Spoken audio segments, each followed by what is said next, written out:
വിജയരാഘവന്റെ വർഗീയ പ്രസംഗത്തിൽ പരിശോധിച്ച് നടപടി സ്വീകരിക്കാൻ മലപ്പുറം ജില്ലാ പോലീസ് മേധാവിക്ക് ഡിജിപിയുടെ നിർദ്ദേശം. തിരൂരങ്ങാടി മണ്ഡലം youth league president UA Razak നൽകിയ പരാതിയിലാണ് നടപടി.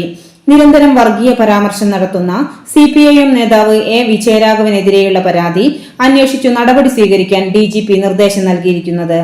കേരളത്തിന്റെ സമാധാന സാമൂഹ്യ അന്തരീക്ഷം തകർത്ത് നാട്ടിൽ സാമുദായിക സംഘടന ഉണ്ടാക്കാനാണ് മുൻ MP-യും ഉന്നത വിദ്യാഭ്യാസ വകുപ്പ് മന്ത്രി R ബിന്ദുവിന്റെ ഭർത്താവുമായ A വിജയരാഘവൻ ശ്രമിക്കുന്നതെന്നും മുസ്ലിം ന്യൂനപക്ഷത്തെ ഒന്നടങ്കം വർഗീയവാദികളാക്കി ചിത്രീകരിക്കുന്ന രീതിയിലാണ് അദ്ദേഹം വയനാട്ടിൽ നടത്തിയ പ്രസംഗത്തിലുള്ളതെന്നും യൂത്ത് ലീഗ് പരാതിയിൽ പറയുന്നു.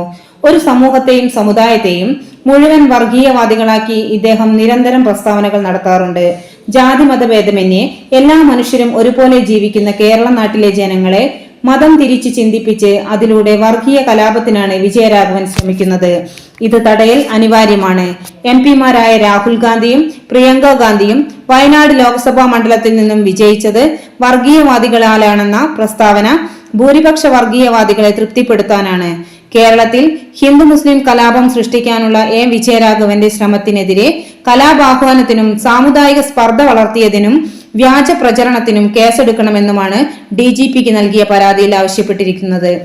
CPM നേതാവ് വിജയരാഘവൻ നിരന്തരം നടത്തിക്കൊണ്ടിരിക്കുന്നത് മുസ്ലിം സമുദായത്തെ വർഗീയവാദികളായി ചിത്രീകരിക്കാനുള്ള ശ്രമങ്ങളാണ്. ഇതിനെതിരെ DGPക്ക് കഴിഞ്ഞ ദിവസം മുസ്ലിം യൂത്ത് ലീഗ് പരാതി നൽകിയിട്ടുണ്ട്. ആ പരാതിയിൽ അന്വേഷണം നടത്തുന്നതിന് വേണ്ടി മലപ്പുറം ജില്ലാ പോലീസ് മേധാവിക്ക് DGP കൈമാറിയെന്ന് അദ്ദേഹത്തിൻ്റെ ഓഫീസിൽ നിന്നും അറിയിച്ചിട്ടുണ്ട്. ഈ വിഷയത്തിൽ വിജയരാഘവൻ നിരന്തരം നടത്തിക്കൊണ്ടിരിക്കുന്നത് ഒരു വിഭാഗത്തെ പൂർണ്ണമായും വർഗീയവാദികളാക്കി ചിത്രീകരിക്കാനുള്ള നടപടിയാണ്. ഇതൊരു നിലക്കും അംഗീകരിക്കാൻ കഴിയില്ല.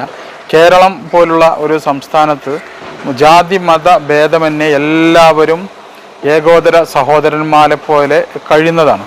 അവിടെ ഒരു കമ്മ്യൂണൽ ഡിവൈഡ് ചെയ്ത് ഹിന്ദു മുസ്ലിം സംഘർഷത്തിനാണ് ഈ വിജയരാഘവൻ ശ്രമിച്ചുകൊണ്ടിരിക്കുന്നത്. ഇതൊരിക്കലും അംഗീകരിക്കാൻ കഴിയില്ല. അത് മാത്രമല്ല, ഈ ഇടതുപക്ഷം ഈയിടെയായി RSSകാർ പോലും നടത്താൻ മടിക്കുന്ന തരത്തിലുള്ള പ്രസ്താവനകളാണ് ഇപ്പൊ നടത്തിക്കൊണ്ടിരിക്കുന്നത്.